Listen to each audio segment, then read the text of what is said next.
Okay. Hi. Okay, we're live. Hi, good evening. My name is Peter Liu, and I'm with David Russell. This is the Hi. Global Brain Project um, weekly hangout, and it's Friday, June 27th. And we do this every week in connection with the Global Brain Project meditations, which happen every Saturday at 6 a.m. and 12:30 p.m. Eastern Standard Time and 11 and 5:30 UK time. Um, so David Russell is the founder of the Global Brain Project. And David, how are you today? Yeah, I am absolutely fine. I'm always absolutely fine. I'm very boring in that way. Um, I mean, it's great, really. Yeah. Um, yes, I thought today I'd talk about the same old stuff. Karma, you can't get away from karma. And I mean, I talk about karma so much because when you get down to it, it's karma that defines our lives. Karma is our lives.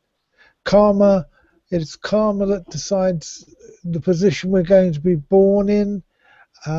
It decides what obstacles we're going to encounter, how we're going to deal with them, what we're going to get from that action.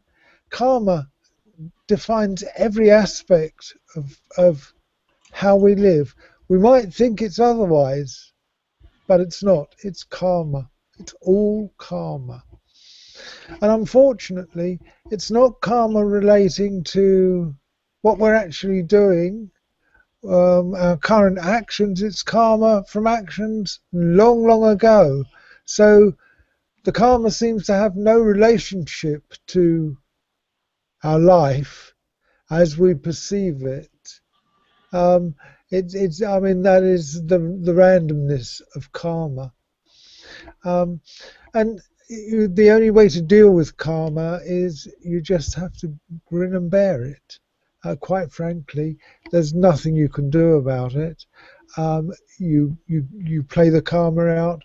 Once the karma is spent, it's spent. It's gone. Um, but there's a lot more coming. Trust me, there really is. There's always karma. Eventually, your karma will run out. What I have found personally, and I have to say this is personal, I don't know that it applies to everyone. Through meditation, I found that I have influenced my karma, how can I put it, in a more benign direction. I can't really put it more strongly than that. I've just kind of, I mean, I used to have some really shit karma, like everybody. Everybody has shit karma. And slowly, over the years, my karma has become more and more benign. Mind you, having said that, pianos can fall on my head as well. But that is my own experience, and I have presumed that experience has been developed, inculcated by through meditation. It's a meditation experience. I mean, every meditation is, after all, nothing more than karma yoga. Whatever they might call it, it's all karma yoga. It all has an influence on your karma. It all it all has an influence on the stress that is the form in which karma is written within your nervous system. Um, So sorry about that. That was a terribly long bit about karma there. Um, I do wish I had some questions to answer. Do you have any questions, Peter? Yeah, well, I do actually. First, I'd like to encourage anybody who's on this broadcast to submit their questions onto our event page. There'll be a thread there, and we'll make this a live interactive. So go ahead and post your questions or comments, and we'll go into that. because this hangout is not just a conversation between David and me. It's with you guys. So I want to ask you, David, if you could maybe go into ideas that you might have experienced and know how to address regarding karma and quantum physics. Um, is there a relationship, and is there sort of things that happen within quantum physics that have something to say about karma? I don't think within quantum physics, I don't think there is anything that specifically addresses karma. However, the precepts that quantum physics deals with are universality. What's it called? I wish I had the word. But it is universality. Do you happen to know what it's called, Ingrid? I'm talking about No. the deepest quantum physics level. Oh yeah, the deepest level of quantum physics talks about a universal commonality that we all share, and I don't. I think that karma is a bit out on a limb for quantum physics to deal with. I mean, but then having said that, 50 years ago, everything that quantum physics now deals with was out on a limb. So who knows what's going to happen in the future?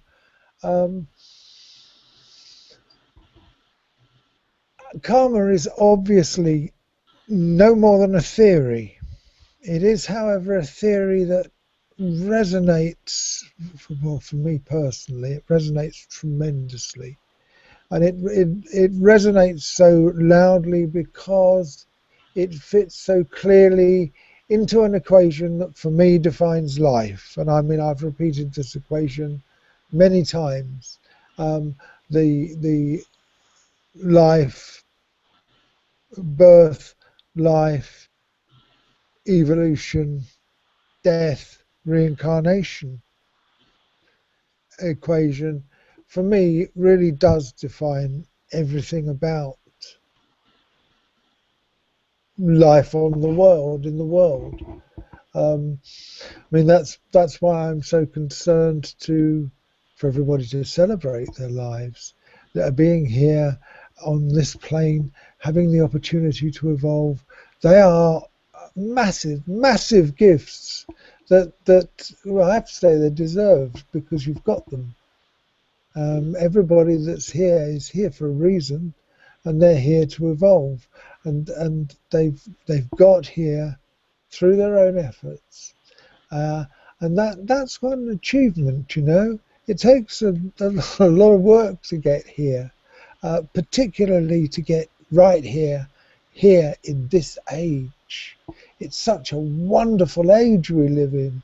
We live in an age where enlightenment is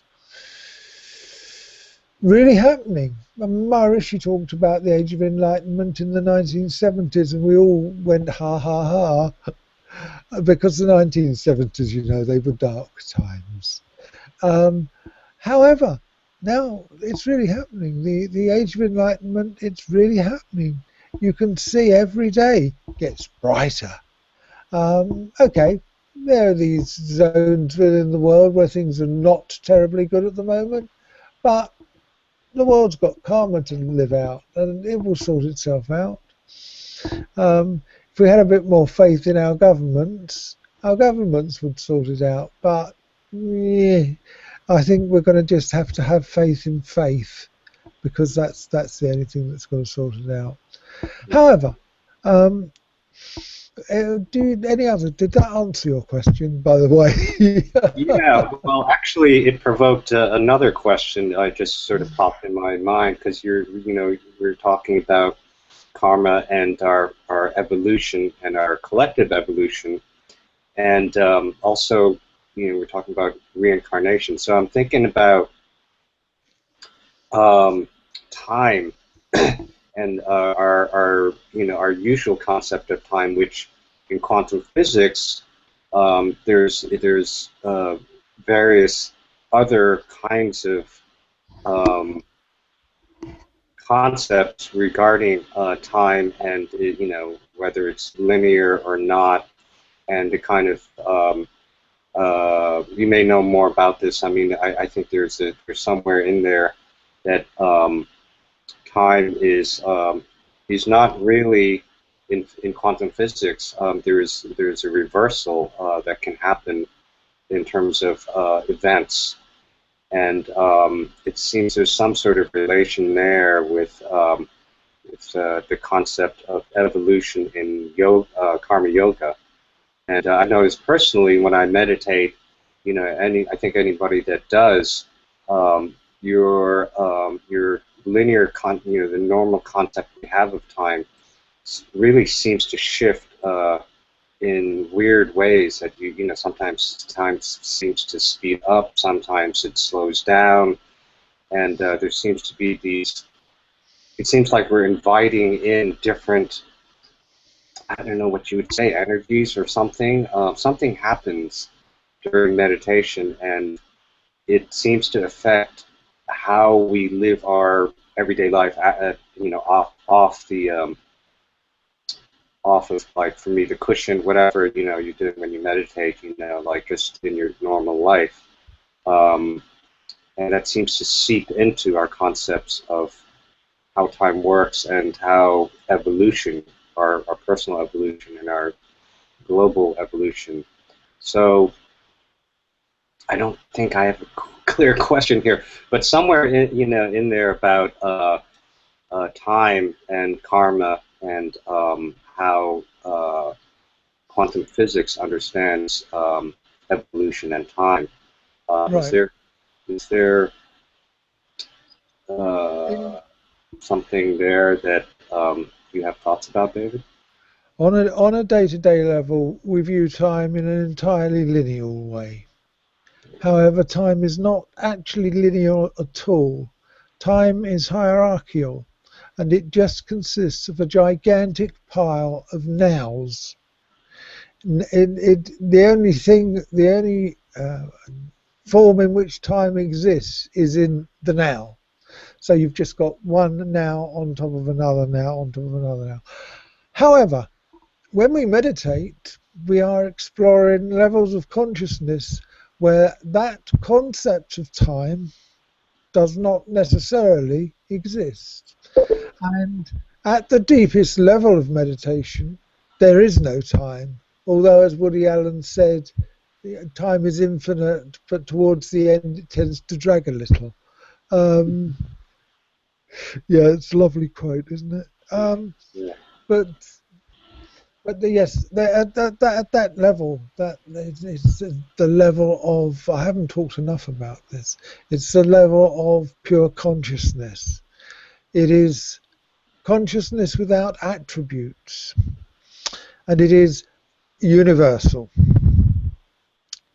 Within that consciousness without attributes, there is one attribute, and it is a creative intelligence. And that creative intelligence is the creative intelligence you see expressed around you in nature everywhere. It is that creative intelligence that is the spark of life. It is that creative intelligence that creates everything. It is that creative intelligence that permeates each of us. Although how much we're in touch with it depends on quite a few things. I mean, meditation is a key factor here. Um, when we are passing through the layers of consciousness above pure consciousness, time is not consistent in any way. it has an ebb and a flow to it. I mean, I would like to tell you exactly what happens on what level, but sorry, no idea. I've just no idea. Um, all I can do is tell you that time doesn't really have a relevance in those levels. And when you get to the deepest level, you are beyond time, you're beyond thought, you're beyond everything. And there it has no relevance at all. And I mean, it's only in the real world. It is an illusion that we think time is relevant, of course. Time is just something happening all the time. I mean, it's right there, right now. Aldous Huxley wrote a wonderful book called Island, and in Ireland the parrots are trained to fly around, and they say just one thing: here and now. And here and now, that's where it's at. It's just the here and now.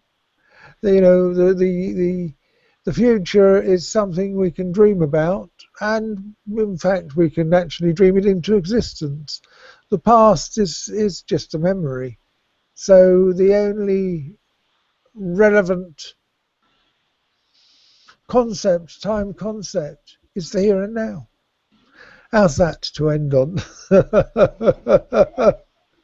Yeah, no, that's pretty awesome. It actually, Everybody should read Ireland. It's a great book. yeah. So what's the name of the book again? Island. Island. Okay. Yes, it's about a society based on hallucinogens. Mm, Very okay. interesting. I Yeah. mean, very viable if, personally, if it had not been for LSD, I would not be the person I am today. I really would not. I mean, LSD changed my life entirely, turned my life around, changed me beyond all measure. I was Mm, a completely different person before and after. Um, I mean, that's the nature of hallucinogens. However, that's not dwell on hallucinogens, much as they're fun to use and talk about. So I hope have I done my duty? yeah. You continue to provoke more. And one thing I'm thinking about too is uh, that there's an instantaneousness to consciousness. In other words, that across time and space, there seems to be the speed in which the interconnectedness of consciousness and thoughts seems to transcend time.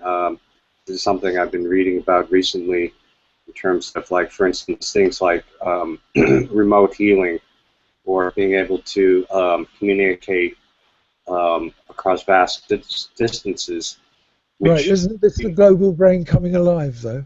exactly, yes. And previously there were in physics, there was a concept that the speed of light was the absolute limit in which anything could travel.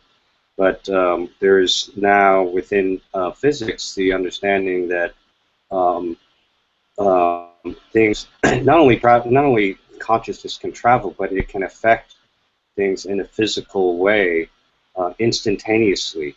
And this is something that I think, in terms of the global brain, we are doing, and it's maybe we could talk, or you could talk a little bit about um, what kinds of um, manifestations happen um, during something such as our global brain weekly meditation. Oh, they're very difficult to talk about because I don't really know what happens. All I know is that on Saturdays I have extraordinary experiences, and I presume other people have fairly extraordinary experiences. In fact, I know other people have extraordinary experiences. Um, I figure that working on the basis of the Maharishi effect, where large numbers of meditators definitely had an effect on the social conditions in areas in which they were practicing their group thing, as it were. I figure that our meditations must have a big effect. It's impossible. I mean, I wish I could do it, but it's impossible to even get a feeling for what that effect might be.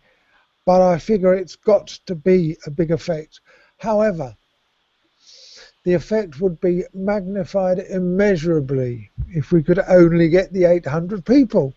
If we got the 800 people involved, that would have an immeasurably um, dramatic effect on our influence. And I believe that at that level, what we are doing would register on the Global Consciousness Project machines. I think that at that level, we would register coherence. But we've got to get there. And I hope everybody is going to help us get there. Yeah. But the effect is so difficult to do. I know the effect that meditation has had on me as an individual, and that effect is just tremendous. It's a tremendous effect, and I assume that meditation essentially is going to have that effect on everybody who does it regularly, and that effect influencing a lot of people is going to have a big effect on what influence permeates the world, as it were. And that's got to make a difference. It's just got to make a difference. It's just pure logic. Space cadet here. But it is it's pure logic, you know. Yeah. Does that Well, answer your question? yeah. Well, I think as many people know, what has happened in the past is, and we've gone into this before, the Maharishi effect, in which, and maybe we could go into that for a second, in terms of like how those studies actually, what they meant. But when you talk about 800 people, are we talking about anywhere in the world, or is it a geographical? Just 800 people anywhere in the world. Mm-hmm. 800 people constitutes the square root of 0.1% of the global population. That is a transformative number. It's been discovered, quantum physics has discovered that you can transform one waveform into another waveform with a very small number of participants from the new waveform involved. And although 0.1% has been theoretical, it has actually been demonstrated that if you get 0.1% of one waveform evenly distributed, and that's of course a crucial factor, evenly distributed throughout the waveform you wish to transform, it will transform it. Just the square root of 1%. Mm-hmm. Yeah, I think now, yeah. getting the 800 people, yeah, sure, we actually need a lot more than 800 people, but I have a distinct feeling that the cosmos is supporting this venture. The cosmos, it likes what we're doing. Honestly, it really does. And I think that it is possible that through pure cosmic support, we just might get 800 people evenly distributed throughout the waveform that we call thinking. I mean, thought is, after all, just another waveform. Meditation, just another waveform. Meditation, of course, much more coherent and therefore powerful waveform. Um, if we can get to the 800 people just doing this together, there is the possibility, and it is only a possibility, that we will have a real effect here. Yeah. But one thing is for sure: if we don't try, we will have no effect whatsoever, and Mm-hmm. that's for sure. Yeah. Well, it's an interesting thing you're saying about coherence, and it seems that um, that coherent thought on a both individual and collective level has, because it's only requires 0.01%, the square root of 0.1% or whatever it is you said. Um, very little is actually needed to create this shift in the waveform. In other words, coherence um, has a much more powerful effect over incoherence. In other words, the numbers don't need to Absolutely. be that large, and this seems to this is, first of all, it's a very encouraging thing, and second, it seems to say that those of us who are participating in the Global Brain Project can have the sense and feeling that actually you do make quite a big difference if you direct yourself in such a manner of meditating, which Sure. in the past has been like, oh, like what is meant, for people that aren't familiar and haven't practiced, they they don't really have necessarily a very strong conviction that has any effect whatsoever on either their own life or anybody, certainly anybody else's. And I think what we're saying here is that we do actually have quite a bit of say in how we can have a positive influence in the world. And I think I would like to encourage our viewers to simply utilize what you have at hand, which is all your friends. You can actually be somebody that can make that shift simply by inviting your friends to join us here and become see what happens. See what happens. We will make this register, for instance, in the Global Consciousness Project, which maybe you could explain, David, what that is and what kind of um, projects that they have shown evidence of in regard to coherent thought patterns. Yes. Um, the Global Consciousness Project is a project run, it was originally started at Stanford University. And what it consists of is a number of machines that produce nothing but continuous binary, nothing but random zeros and ones. And there are, I believe, 76 of these machines distributed throughout the world. And there were a number of them distributed at the time of Princess Diana's death. And when Princess Diana died, the machine suddenly registered a very high level of coherence. It started producing long series of zeros or ones, and it was felt that this was actually an expression of global consciousness. And since that time, it's been demonstrated that whenever there is an earthquake about to happen or a similar natural disaster, consciousness in that area changes and the machines become coherent.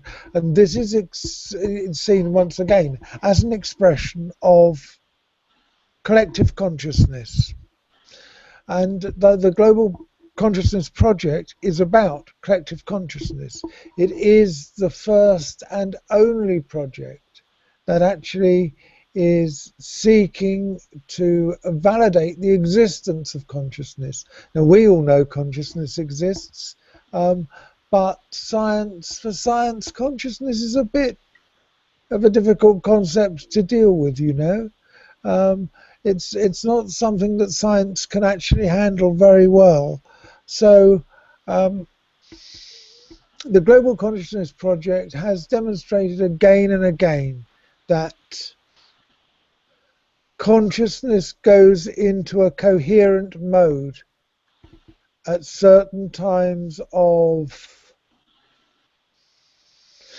a specific event having happened or a specific event being about to happen.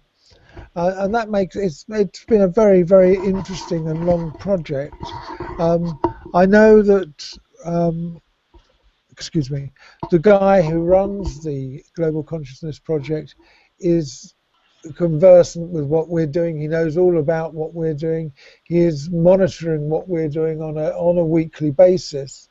However, we're never going to register until we get a coherent number of people participating, a coherent number of people participating and producing the commensurate coherence. And I'm talking here once again about the 800 people. We're never going to register. However, once we do get that number, yeah, we should register. I mean, I really do believe that. I am, however, a pathetic optimist. I always have been. But you know, I really think we just might register. It could be that we'll need a lot more people than that, but 800 people, think of the effect that that's going to have on the global vibe. I mean, we are producing this coherent vibration that cuts through an overwhelmingly incoherent miasma. It's like a beam of light shining through the darkness. And I mean, when you think about light, that is, all light is coherent photons flowing in the same direction, particularly when you're talking about a laser, for example. A laser consists of photons all aligned in the same direction. That's what creates a laser. But you know, it is what we are doing is a beam of coherent light cutting through darkness, and that isn't. I mean, it's a great concept to think about. When you do think about it, you realise just how powerful what we're doing is. Lots of people they just don't realise that we are doing something really big here. We're doing something really, really big, really, really important, that the cosmos absolutely loves. The cosmos wants the world to be a coherent, a benign, coherent, peaceful place. It wants us all to be highly evolved beings. It's working towards nothing else but that. It's just taking a bit of a while to get there. But at the moment, we can see the change happening in global consciousness.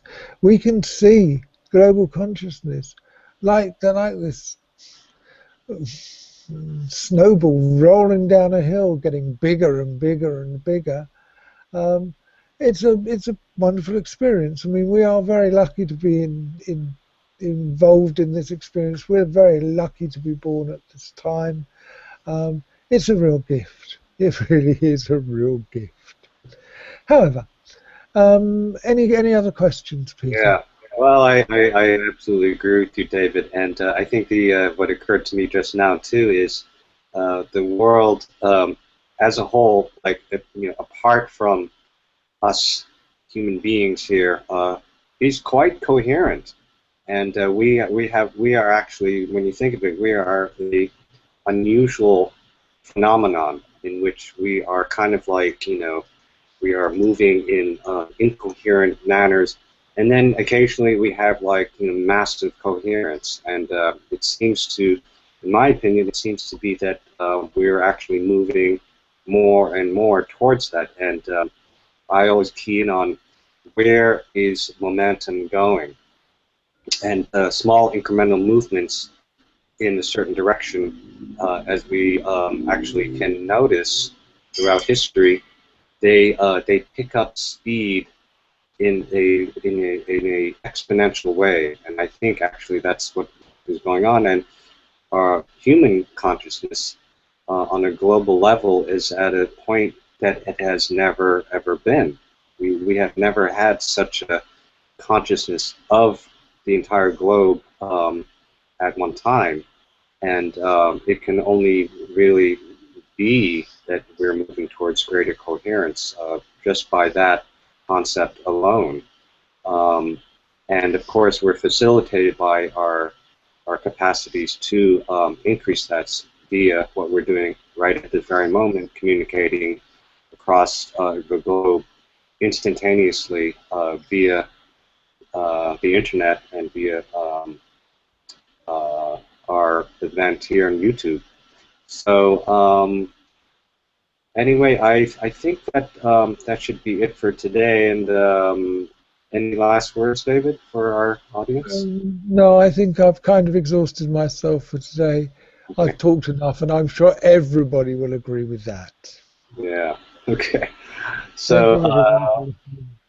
anyway, I encourage everybody to post your questions on our event page, Oh, and yes, please. we'll get to them the next time. And join us for the meditation tomorrow. Invite your friends. Be the leader of creating this wave transition in the world, because it's us that is doing it. And David and I are just here to throw a little throw a few words in there for you. Yeah, Uh, boy, you stupid, he means. He means, boy, you stupid. Sorry, everybody. okay, all right. Well, thank you very much, David. Thank you, Peter. It's been Okay. great. And we'll see everybody tomorrow at the Global Brain Meditation. Okay, thank you. Good night, and Thank you. see you next week.